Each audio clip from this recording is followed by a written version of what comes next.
예, 안녕하십니까. 이 진영 논리에 휘둘리지 않고 할 말을 다 하는 누구보다도 정확한 진단 그리고 대안을 제시한다고 자부하는 정 작가입니다. 자, 오늘 주제는요. 향후 총선이 1년 남았습니다. 진짜 이 거대 야당으로서 다수당으로서 민주당이 반드시 해야 할 두 가지 입법 간곡하게 진짜 부탁하는 차원에서 오늘의 주제로 잡았습니다. 하나는 사법개혁인데요. 이 유전무죄, 이거 벌써 이미 수십 년 전부터 이 하나의 이제 모든 국민들이 다 그대로 인정하고 넘어가는 형식이 됐습니다. 이 검판사들이요, 상당한 권력을 가지고 있죠. 물론 검사들 수사권에서 배제하는 결국 실패했죠. 시행령 하나로 뒤집을 수 있는 그런 법을 민주당이 만들어냈죠. 수사관에서 수사권을 배제한다고 해서 이 무수보리의 이 검찰 권력이 사라지느냐? 저는 그렇지 않다고 생각합니다. 이 본질적으로 어디에서 손봐야 하는가라는 부분에 대해서 말씀을 드릴게요. 이 미국이나 영국에서요, 이 판사들이요, 이 변호사 관련해서 조금이라도 연고가 있는데 회피, 기피하지 않으면요, 그 판사 옷 바로 벗어야 됩니다. 이 판사 배정 자체를요, 이 검사의 이 연고와 전혀 무관한, 관계없는, 소위 말하는 연줄이죠. 배제하고 배정을 하죠. 실제, 유전무죄가 왜 발생을 합니까? 연줄이 없는데 돈 갖다 준다고 해서 인연죄를 없앨 수 없죠. 돈 있으면 변호사를 쓰는데요. 어떤 변호사를 씁니까? 고등학교, 초중 고등학교부터 시작해서 대학부터 시작해서 다 찾습니다. 다 찾아내서 그 연줄 있는 이 변호사를 쓰죠. 그 판사와 연줄 있는. 그리고 수사관계 때는 이 검사와 연줄 있는 이제 변호사를 쓰게 됩니다. 자, 거래가 이루어지죠. 돈 없는 사람들은 못합니다. 거래가 이루어지고, 말도 안 되는, 재판 결과가 나타납니다. 자, 이걸 어떻게 없애야 될까요? 이걸 어떻게 시정을 해야 되죠? 간단합니다. 민주당이 반드시 해야 할 법 제정 하나는요, 정관예우 금지법을 만들어야 됩니다. 기본적으로요, 제일 좋은 건요, 변호사 개업이요, 이걸 7년 이후에, 심하다, 7년까지? 그럼 5년 합시다. 퇴직 후 5년간 변호사 개업 자체를, 금지를 시켜야 됩니다. 저 개인적인 생각은요, 이 판검사들 퇴직 후에 자동으로 보유하는 거죠, 이 변호사. 저는 그거 자체를 없애야 된다고 봅니다. 이 변호사는요, 고시 패스한 사람들이 자동으로 변호사를 하는 것이 아니고요, 이 변호사 관련 부분에 있어서는 별도 누구나 시험에 응시해서 변호사 자격을 취득할 수 있게끔 해야 된다라는 게 제 소신입니다. 자, 그럼 엄청난 이제 반발이 있겠죠. 좋습니다. 그러면은 100번 양보해서요. 변호사 개업 관련 일반 공무원들도 자기 업 관련 해서 심사를 받아야 되죠. 근데 그 심사 받는 거로는 약하고요. 기본적으로 5년, 7년. 서구에 여러 나라들이 채택하고 있는 것이 5년, 7년입니다. 5년, 7년간은 이 변호사 개업을 법으로 금지를 해야 된다. 자, 이렇게 하면요, 정관예우 없어집니다. 진짜 돈 있는 놈이나 돈 없는 놈이나 누구나 평등하게 재판 받을 수 있게끔 많이 개선이 될 겁니다. 두 번째는요, 전면적 배심원제를 도입해야 됩니다. 전면적 배심원제를 도입해서요, 이번에 곽상도와 아들 50억 재판 결과를 한번 봅시다. 배심원제를 도입했으면 어떻게 됐을까요? 저는 100번 무조건 유죄 나온다고 생각을 합니다. 세세하게 제가 설명을 드리지 않아도요, 누가 봐도 유죄죠. 자, 판사 무죄를 선고했죠. 이러한 일은 막아야 된다. 그래서 민주당이 반드시 총선, 아직 1년 남았거든요. 그래서 이 정관예우 관련, 입법. 자, 이거 반드시 막말로요, 힘으로, 숫자로 밀어붙이더라도, 해야 된다라고 생각을 합니다. 굉장히 사법개혁에 있어서 의원들이 할 수 있는, 입법으로 할 수 있는 최선의 길이라고 저는 생각을 하고 있습니다. 자, 두 번째는요. 이게 한번 양양자 의원인가요? 한번 역사유곡 금지법인가요? 라고 해가지고 한번 발의가 된 적이 있었죠. 자, 내용 같습니다.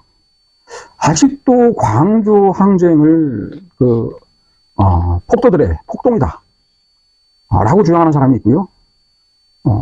저는 소수가 아니라고 봅니다. 국민의힘 있죠? 국민의힘 같은 경우 50% 이상의 의원들이 광주 항쟁을 폭동으로 이렇게 말은 하고 싶은데 말은 못하는 거죠. 하고 있을 거고요. 북한군 개입했다. 지금 윤석열 정권에서 임명된 진실화의 위원장이요.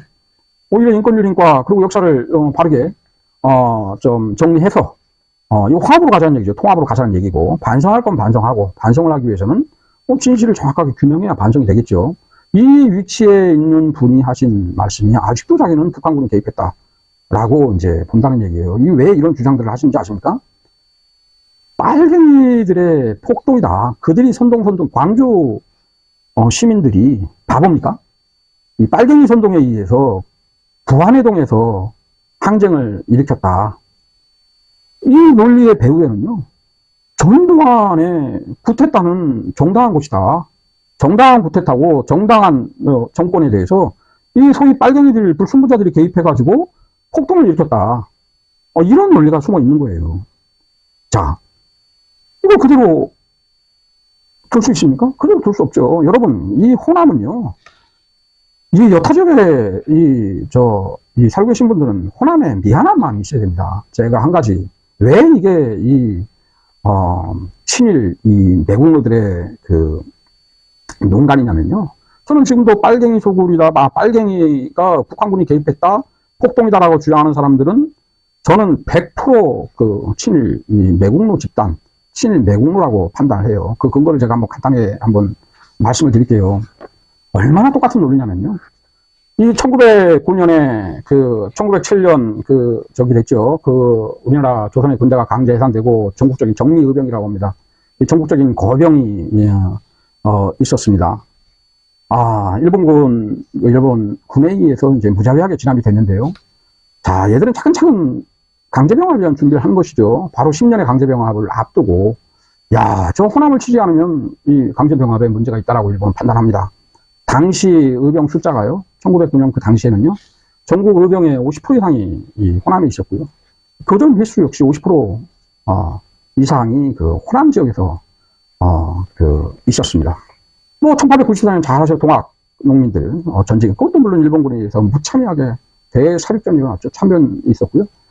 근데 그 뒤에 의해서 이제 강제병합을 앞두고 있는데, 이 호남을 거점으로 한 이 의병들은 무너지지 않는 거예요. 어떻겠습니까? 이게 바로 교과서에서 가르치지 않는 남한 폭도 대토벌 작전입니다. 일본군의 작전명이요. 남한 폭도 대토벌 작전입니다. 그분들이 폭도입니까? 광주 항쟁을 폭도라고 하는 거와 뭐가 다르죠? 결국에는 17,000명이에요. 일본군 보고서에 의하면 17,000명이 사륙당했고요. 저는 2배, 3배 이상으로 봅니다. 이 도서지역에는 군함까지 배치해서요. 피신까지 막았습니다. 저는 이때 호남 인구가요. 급감하게 된 게 이때부터라고 생각을 합니다. 이때부터.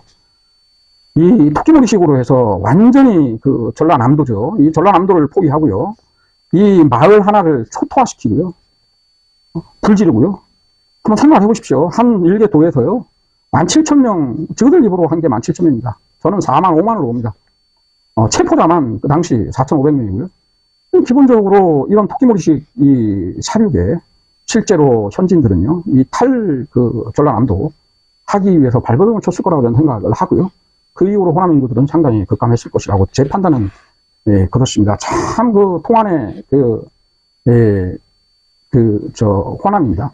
자, 그들이 바로 이 일제 항고에서 싸운 의병들을요, 우리 조선 민중들, 조선 국민들을요, 폭도로 규정을 했어요. 폭도로. 불량선인. 아주 그냥 일본에 저항하고 반대하는 그런 조선인이라는 말이죠.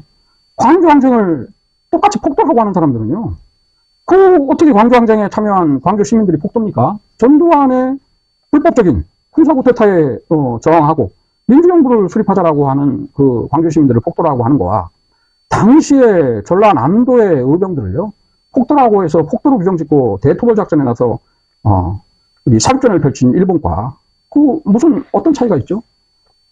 호남 멸시론도요. 이때부터 그들이 만든 논리입니다. 호남에 관련해서 전라도 기아, 전라도 멸시하는 이 부분이요. 일제에 의해서 당시부터 만들어진 그 거라고 보시죠. 저는 참고로 고향이 대구입니다. 제 자체가 전라도 전라도가 관해서 전라도로 응원하는 것이 아니고요. 실제로 근 현대사에서 그리고 현대 이르기까지 이 호남 국민들의 그 민주정부 수립 그리고 반해제 관련 저항 부분들은요.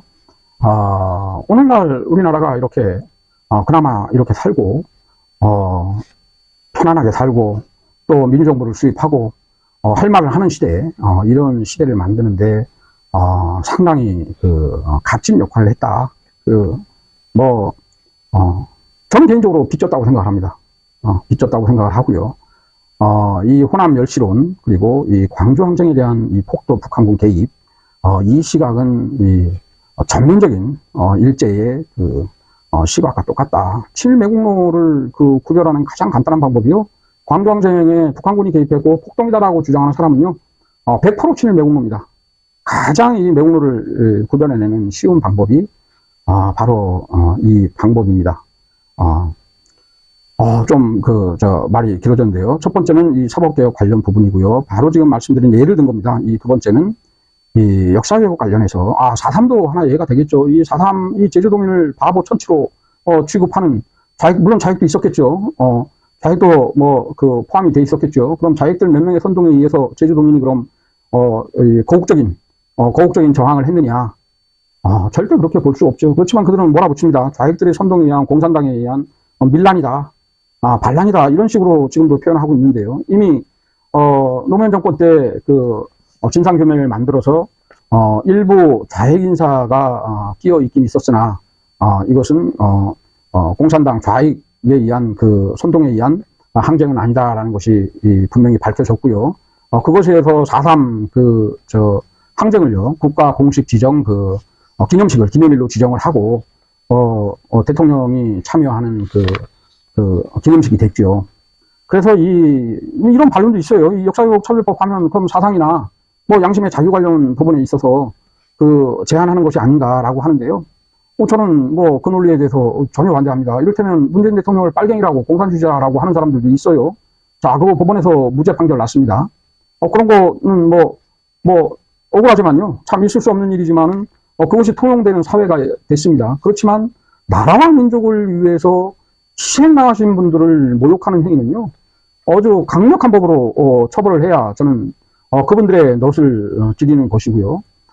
그리고 이 민족 정기를 그야말로 바로 세우는 그 길이다. 이렇게 생각합니다. 이를테면 이번 이태원 참사 났지만요. 이 세월호 참사 때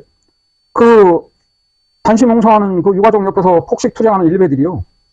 입에 담을 수 없는 반인륜적인 이런 발언들을 합니다. 저는 처벌해야 된다고 봅니다. 그러면 또 다른 반론을 합니다.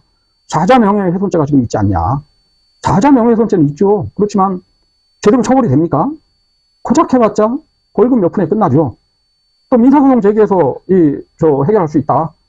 자, 민사소송을 통해서 이미 죽은 사람 명예를 한 번 더 부관 참시하는 이런 악질 범죄에 대해서요. 민사소송을 통해서 제대로 보상을 받은 게 있습니까? 없죠.